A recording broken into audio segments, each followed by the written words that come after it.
Riverside.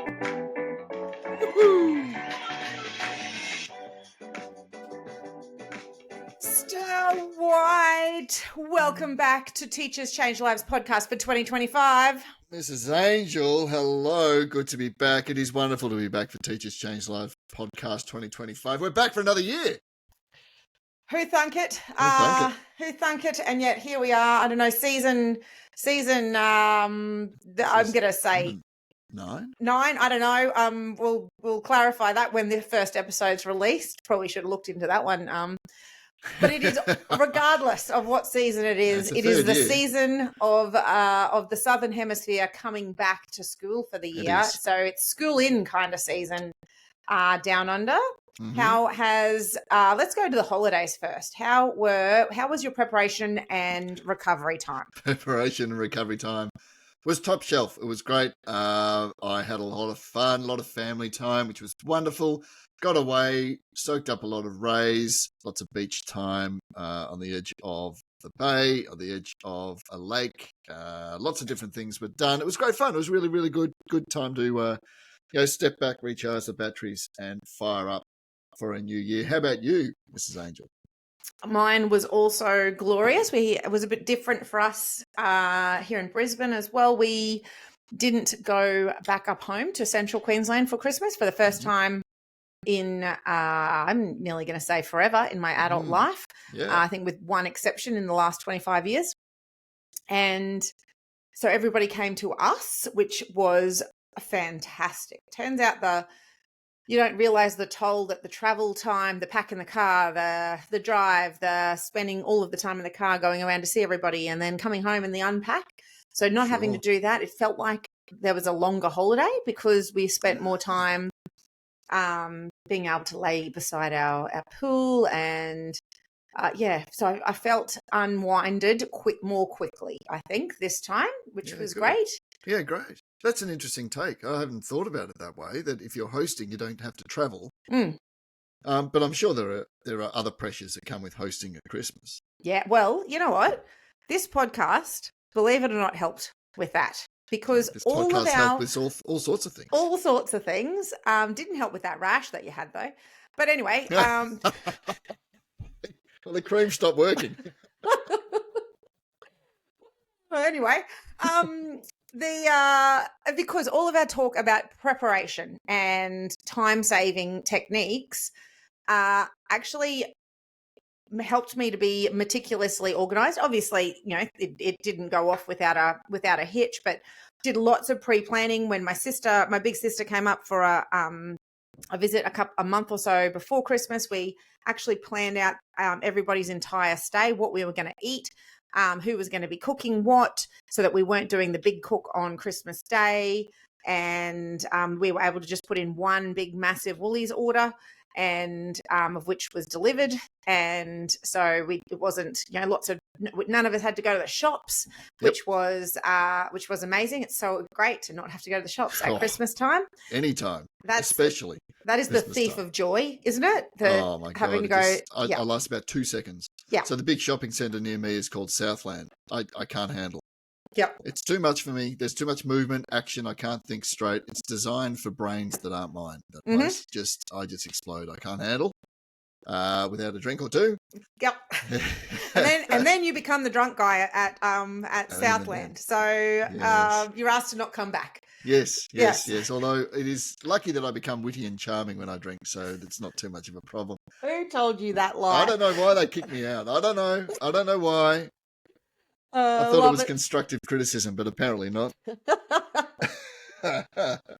yes, it was wonderful. It was a good Christmas. Obviously, everything didn't arrive in the Woolies order, so that was a little moment where we had to put in an extra order. But hey, there's no such thing as a hitchless Christmas. No, that's right.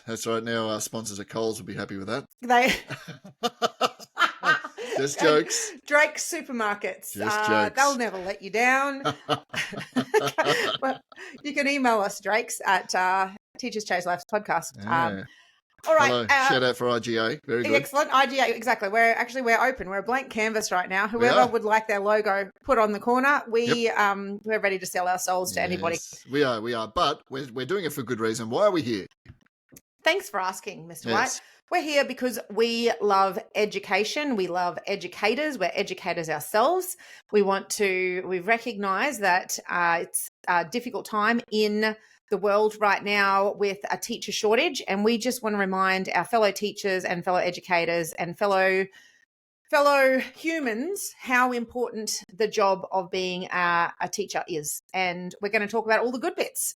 All the good bits. All the good bits. And occasionally we talk about the challenges, but really, if you want to talk about good bits and be reminded about what an absolute legend and life changer you are, tune in and get anybody that you know to tune in as well.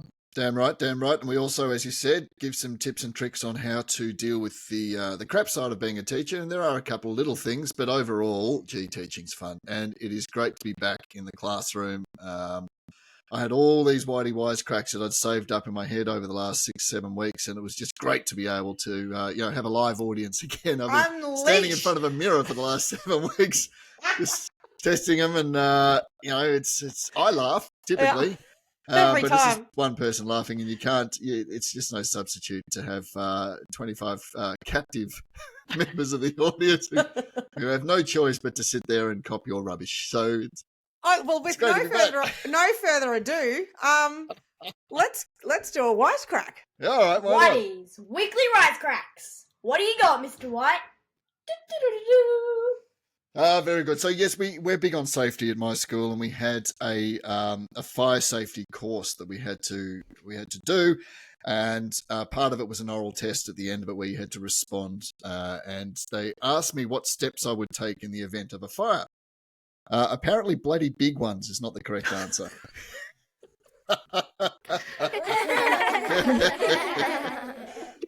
It's good to be back. It's good to be back. It's all downhill from here. That's good. Oh, well done. I've led with my own material. That's a shame. Oh no, rubbish. I'm sure that everything is going to be that quality or better. Oh, that's the base level. Promises. I will be the judge of that, as I always am. I know you will. So it's been a busy start for me because I am, as we all know, the very proud principal of Mastery Schools Australia Springfield campus. Yes. And on the very last day of the year, we had approval to open up another campus in Brisbane. It's in the suburb of Gaythorne, so it is the West Brisbane campus. And I was announced over the holidays as the acting principal of the West Brisbane campus. Hang on. In addition to the Springfield campus. Hang on, let me get this straight. So you are now principal of not one, but 2 amazing schools? Indeed, I am. So it's been absolute roller coaster, mostly ups, getting West Brisbane off the ground. We were very, very prepared at Springfield, which was great because my team is just phenomenal, and we were ready for the 65 new kids that were coming in to the Springfield campus. And so we opened West Brisbane on day 1 with 25 new spectacular kids and their parents. And it's taken me back to the first days at Springfield. Obviously, it's great as an organisation that we are much more significantly evolved than what we were back then. Definitely. And also over in semester 2 and into the start of this year, I've been writing a behaviour curriculum for all of the schools across MSA. So that has rolled out this week, which we didn't have in place when I first opened up Springfield, obviously 3 years ago. So we have gotten off to an absolute cracker at West Brisbane. All of the MSA campuses, it's just been an absolute blinding success in this first week. New campus in New Zealand opens up on Monday. New campus in Victoria, in your neck of the woods, Bundoora, has opened up last week as well. And in addition to the West Brisbane campus and the other 5 existing campuses already in existence. And so these new kids starting at school, you had a preppy start. So yes. So the first day is always terrifying. for kids. It's the unknown. So, is it that feeling that they have? They're either super excited or they're super, super nervous, or it's somewhere in the middle, which is beautiful. And definitely for the kids who come to MSA, usually for those students, they haven't been having a great experience at school previously. So usually it is just kind of terrified nerves on that first day. But we had, so it's, and the parents are also incredibly nervous as a result of that as well. So on the first day, at the end of the first day at West Brisbane, we escort all of the kids down to the pickup area. So I had gone down first, and although the parents were down there, waiting to see, what the look in their kids' faces and how the day was. And there was already a parent down there who had tears streaming down her face. So obviously I went to her to say, "Are you okay? What's up?" And she told me that her daughter had actually not been able to spend a full day at school for the last year. So she hadn't lasted a whole day at school for the entire last year. And so the fact that she was waiting downstairs for her at the end of the day meant that she had just achieved her first full day at school in over a year. And she said, so it doesn't matter how she comes down, I'm just so proud of her. And then her daughter came out of the stairs, and then she's skipping along. She's holding this positive postcard, got a big smile on her face. And her mum says, how was your day? And she said, oh, it was awesome. And then the kid turned to me and said, see you tomorrow. And the see you tomorrow, as it turns out, was the thing that absolutely broke the mum. She just started sobbing because the kid has just had her first day at school and done it, and with a smile on her face, and is talking about tomorrow. He's already pumped for tomorrow. Yeah, How good is that? And bless her, the kid, it's like all of the trauma of the past is gone. She looks at her mum and goes, what's wrong, Mum? Why are you crying? Wow.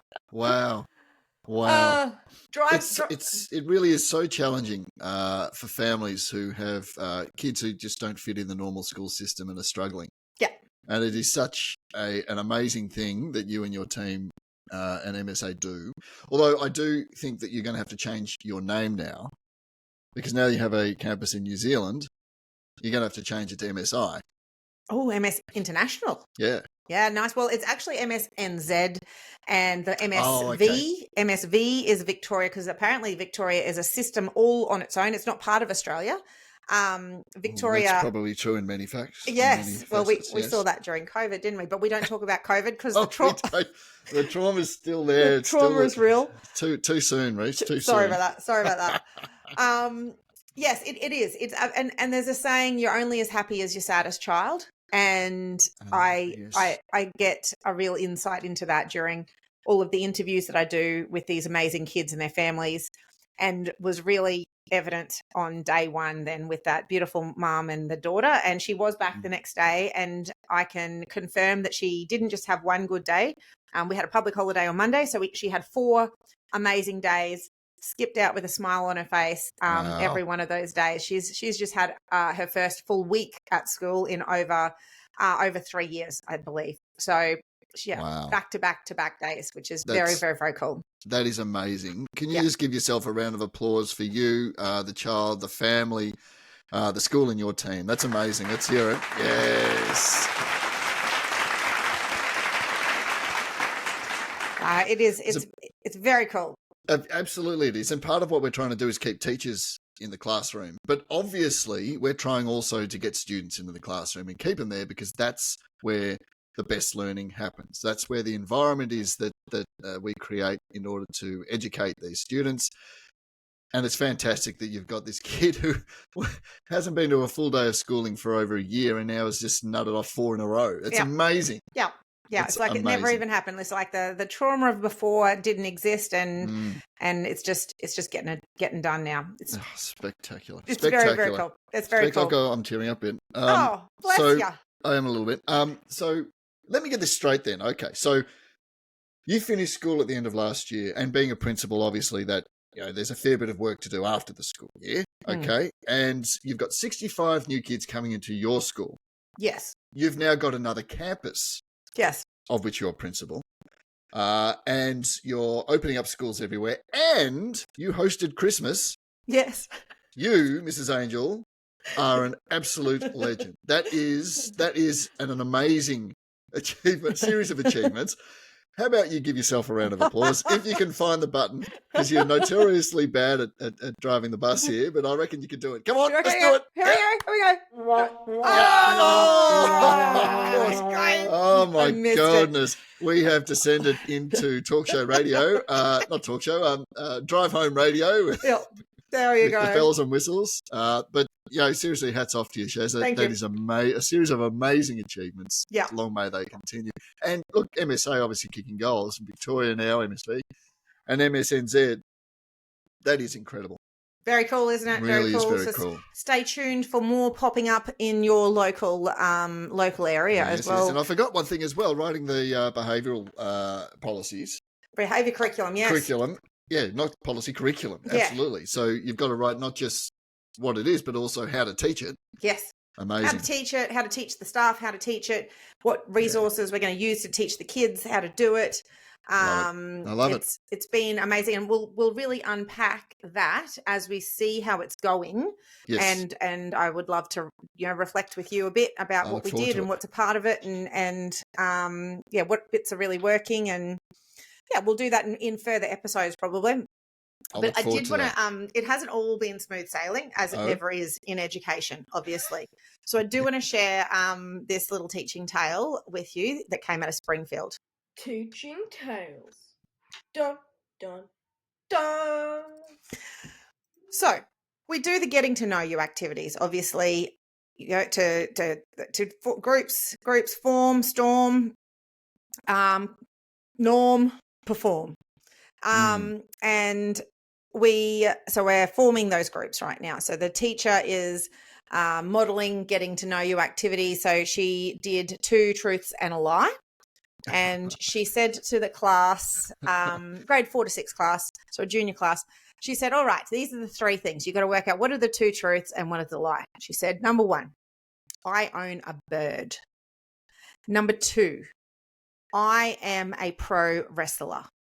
Number 3, I drive a green car. And so then the kids all got to talk amongst themselves and got to kind of justify why they thought each one was the ridiculous lie. And so that class came up with the absolute definite, it was a unanimous decision that there was no way that teacher could own a bird. What? No. What? That was it. Well, my mind went another way, I must admit. Really? Yeah. Couldn't own a bird. Couldn't own a bird. That's outrageous. Who owns a bird? Honestly, so it is a bit old school owning birds, I suppose. Yeah, well, right, and it's not old school to be a pro wrestler. Not at all. No. This lovely petite woman. Growing group, yeah. But she's quite stern. She's quite assertive with them. So they must have thought, wow, well, What's her wrestling name? Her last name is Bull.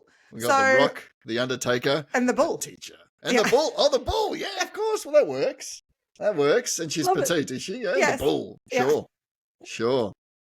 She's a pretty little bull. So what prize did the kids get for getting it right? Oh, they got the teacher nearly wetting herself laughing. That's what they got. They got to see when the teacher absolutely loses it.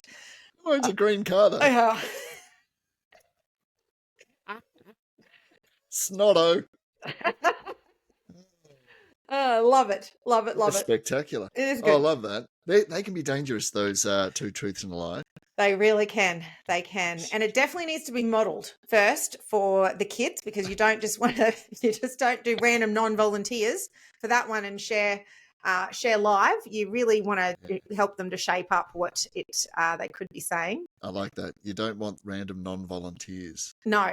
You don't want RNVs. No, you're right. Not for that. We use random non-volunteers for pretty much everything yes. at Mastery. Yes. But you wouldn't go random non-volunteers for 2 truths, 1 lie. No. There you go. Write that down, people.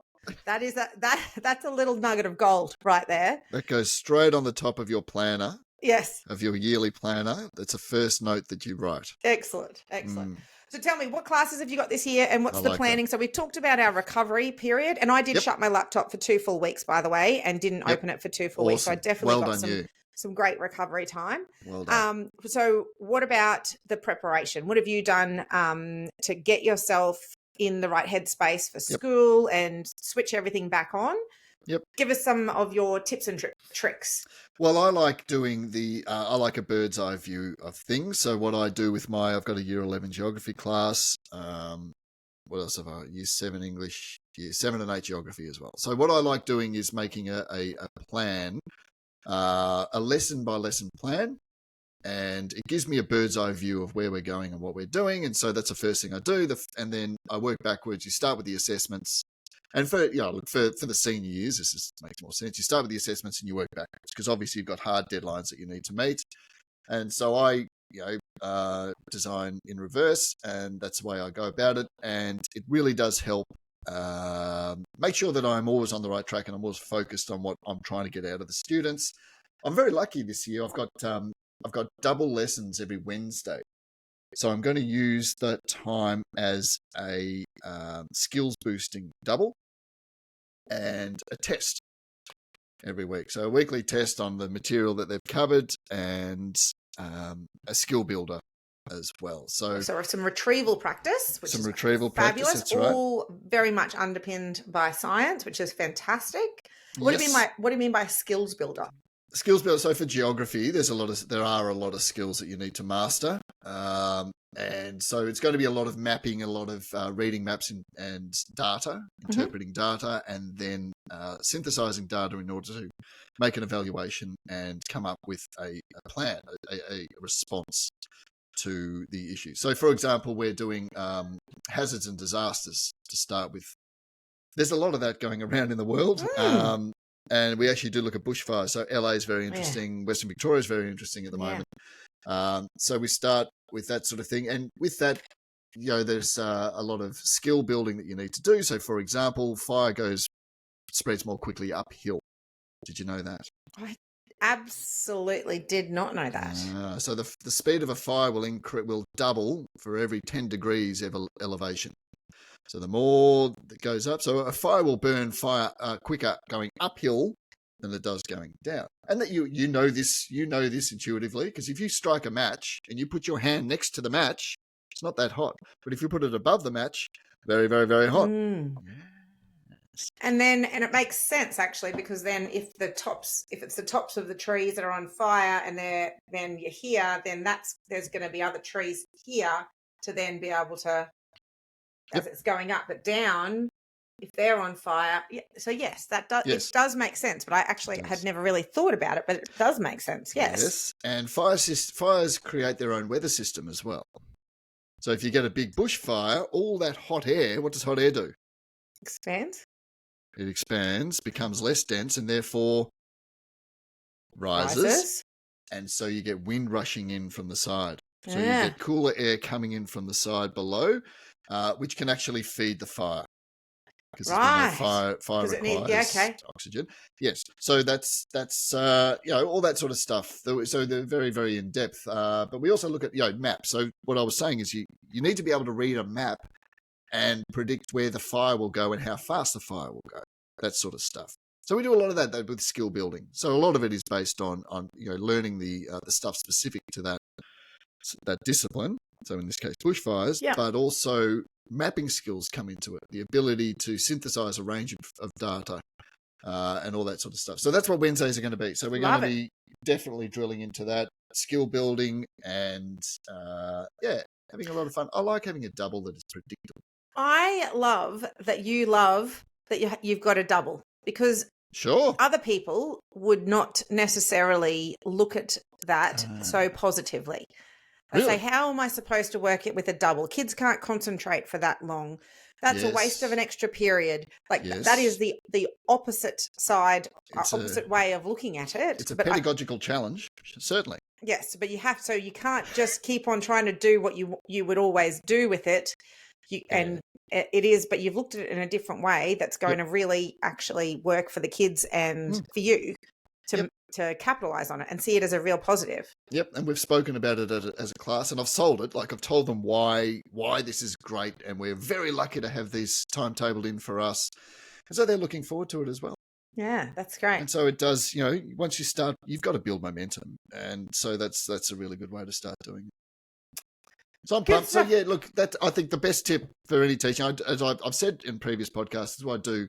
As soon as I start, I look at the lessons that I have and I work backwards. Start with the assessment, work backwards. Well, it doesn't have to be with assessment. Just start with the deadline that you have in place and work backwards. From there, think about what you want to teach them, work backwards. Great, Yep. great advice. And we would love to hear our listeners' advice as well. We would love to Absolutely. Some forums of sharing, and we're going to put up maybe a question up on the socials. And what's your best tip for starting the year?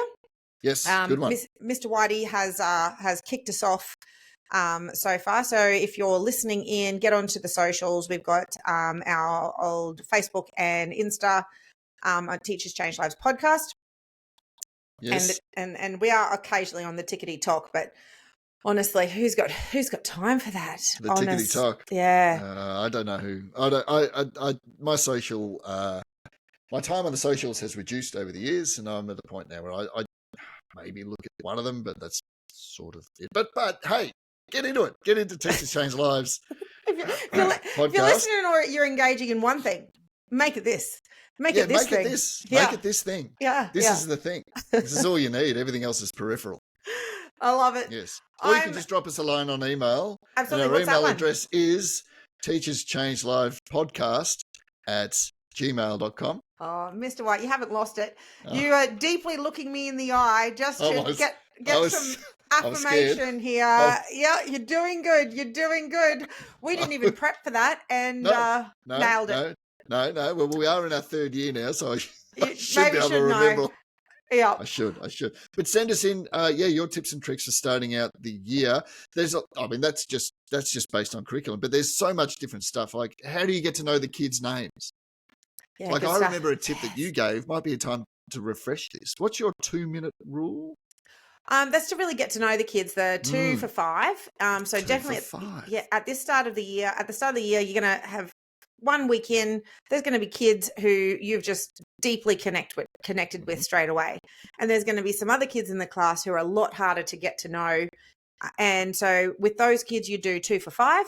And that is just spending 2 minutes with just your spotlight focused on them. So maybe during the lineup, you're having a one-on-one conversation with them, telling them something about you, asking them something about them. Initially, the first 2 minutes is really, really awkward, and the kid thinks, are they confused? Do they think I'm somebody else?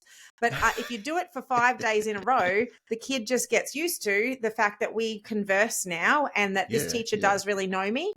So it is important that you kind of get those consecutive days. So sometimes you have to go and seek the student out. You might have to go out of the way. You're walking down a hallway and you see they're over there. You might change direction just to go over and be able to have a quick little check-in with that student. But 2 for 5, and you'll have nurtured a great relationship with a student that it wasn't just automatically developing. And sometimes you have to it doesn't happen by accident. It has to actually happen by design. Yes. You have to actually focus on it. And look, that's a great tip. We have spoken before about this other guy, like you mentioned at the lineup. That's hilarious. So your students line up the classroom? Well, we actually don't at Springfield because our hallways are so small. Yes, you do have space. Yeah, so the teacher stands at the threshold, and as soon as the students arrive, they actually go in. Yep.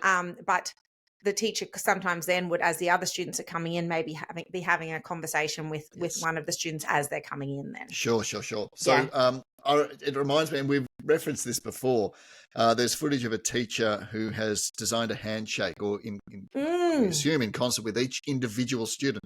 So as the students file into the class, they do the handshake with the teacher who's standing at the door on the way in. Yeah. And it's really, really cool. And it got me thinking, it's not the benefit of that. I mean, there are many benefits of it, but the main benefit of that is not the teacher knowing the student.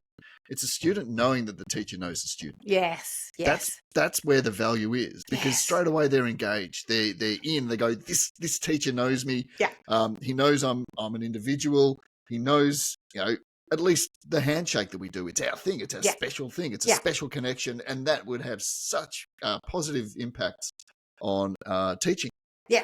Teaching and learning. Our good friend Rita Pearson, remember, said, kids don't learn from people they don't like. Damn right. And you're exactly right. You can't gatekeep that you like a kid. The kid needs to know that you like the kid. And if you find that kid irritating, that kid can never know that you find that kid irritating. It's so important that every kid knows that you care about them and that you know them. Yep. So what are you doing to make sure that every kid knows that you know and like them is my question. And it's complicated business. This is why teachers are rock stars. And those are the little life-changing moments that when we've had our interviews with people and they talk about their favorite teacher, they're talking about teachers who made them feel seen and heard and loved and acknowledged, and that's exactly what we're talking about here. It's that relationship, and it doesn't always just happen by accident. We got to think about how we're doing it for every kid. Yep. Because some are a bit easier than others. That's right. Sometimes it's hard. Sometimes it's hard because students aren't just students. You know, we are all people and we're all individuals. All different. And we have different things that go on, and we have different ways that we react to certain things. So absolutely, but it's very complex. But I like the phrase that you've used a few times, Shaz. You got to remember that you are the adult in the room. Yes, be the adult in the room. Be the adult in the room. Yeah. Yes. Yeah. I remember that very often. Yeah. And sometimes even act upon it. Yeah, exactly. I mean, it's not like I'm always giving you advice. Be the adult in the room. Come on, Whitey. Be the adult in the room. Be the adults. Yeah, it sucks sometimes. Come on. I love that the meme's been coming up a lot about the teacher that's on the phone to a parent saying, we really need you to come and collect your child. And then the person on the phone says, sweetheart, you can't call me. You can't call your mother. I can't come to get you. All right. You need to go and take care of the children, okay? Oh, that's good. Yeah. Yeah. I like that a lot. I'm going to find All right, Mr. White. It is so wonderful to be back talking to you again, and want to just massive shout out to all of the educators tuning in. Thank you for what you're doing. We hope you're having a great year. Northern Hemisphere's your mid-year. It's cold. It's cold for you guys. Hang in there. Get through it, because you've got some serious holidays coming. You do summer holidays well. Yeah. You've written the book on it, and we love the book. So the book's great. So hang in there, and we will see everybody in the coming weeks. Love it. Thanks for tuning in. See you, Mr. White. See you, Mrs. Angel. Great to be back.